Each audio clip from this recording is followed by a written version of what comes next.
সেদিন দুপুরবেলা ছেলে দুইটাকে ঘুম পাড়িয়ে দিয়ে আমিও ঘুমাবো ভাবছি, মাত্রই চোখ দুটো লেগে এসছে আর অমনি কোনো এক ভদ্রলোক এসে অনেক জোরে জোরে কেচি গেটটা ঝাঁকাচ্ছে। কয়েকবার ঝাঁকানোর পরে আবার এখানে থাকা সব ইউনিটের কলিং বেলগুলো বাজাচ্ছে। তো আমি ঘুম থেকে উঠলাম, ভাবলাম যে বেশিবার বেল দিলে তো আবার আমার ছেলেরা উঠে যাবে ঘুম থেকে। তো আমি বের হচ্ছে, এর মধ্যে আবার উপরতলার ভাড়াটিয়ারাও বলতেছে যে কে কে বেল দিতেছেন।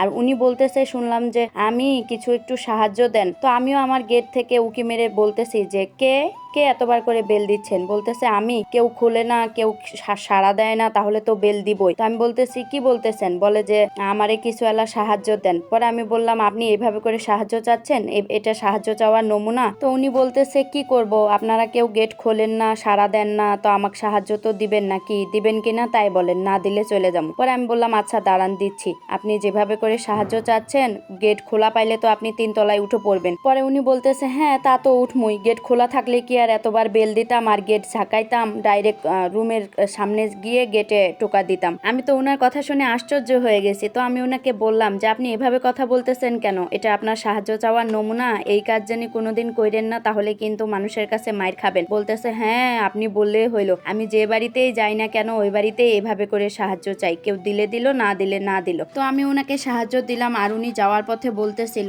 এই তো মিটে গেল, সাহায্য দিলেন, এখন আমি চলে যাবো। আর এই দেওয়াটা যদি প্রথমে দিতেন তাহলে কি এতবার বেল দিতাম নাকি যে গেটটাই ঝাঁকাইতাম? কি একটা অবস্থা ভাবেন, উনি তো এসে প্রথমে কাউকে ডাকও দেয় নাই, আর কেউ যে বের হবে সেই সুযোগটাও দেয় নাই, তার আগেই বেল দেওয়া শুরু করছে। বুঝেন একবার উনি তাহলে কতটা তেজ আর পাওয়ার নিয়ে মানুষের কাছে সাহায্য চেয়ে বেড়ান।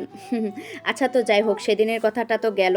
এই যে কিছুদিন আগে 4 থেকে 5 দিন হবে আগে, তো আমি বড় বাবুকে গেটটা খুলে দিয়ে খেলতে দিলাম আর আমি ঘরে আসছি টুল নিতে আর ছোট বাবুকে নিতে। ভাবছি ছোট বাবুকেও ওখানে বসিয়ে দেবো, ওরা দুই ভাই খেলবে আর আমি ওদের পাশেই বসে থাকবো। তখনই এক মহিলা এসে কেচি গেট খোলা দেখছে আর খোলা পেয়েই কিন্তু উনি ভিতরে আসছে, এসে আমার গেটের সামনে দাঁড়াইছে, মানে আমার ঘরে ঢুকবে আর কি।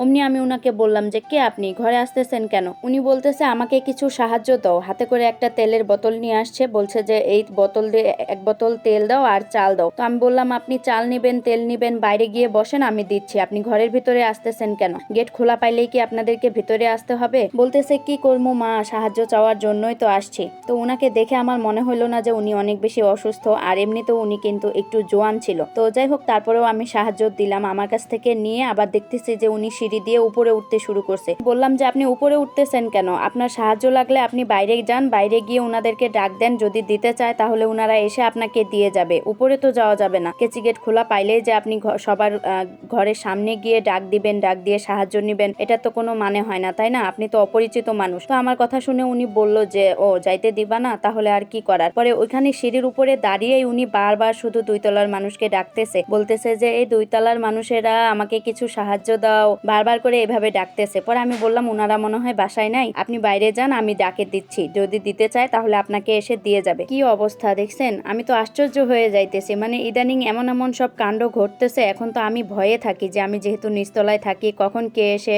হুট করে ঘরে ঢুকে পড়ে অথবা এসে ডাকাডাকি করে যে কি আছে আমাদেরকে দেন, এই চিন্তা ভাবনায় কিন্তু অনেক সময় ভয়ে থাকতে হয়। তো যাই হোক, দেশের অবস্থা কিন্তু ভালো না, যদিও আমাদের সাথে সিম্পল কিছু ঘটতেছে, আরো অন্যান্যদের সাথে অন্য কোথাও কিন্তু অনেক বড় বড় কিছু ঘটতেছে, যেটা আপনি আমি সবাই জানি। তাই কিন্তু আমি এই ব্যাপারটা একটু আপনাদের সাথে শেয়ার করলাম, কেউ কিছু মনে করবেন না। তো আজকের মতো এখানেই বিদায় নিচ্ছি, সবাই ভালো থাকবেন, আল্লাহ হাফেজ।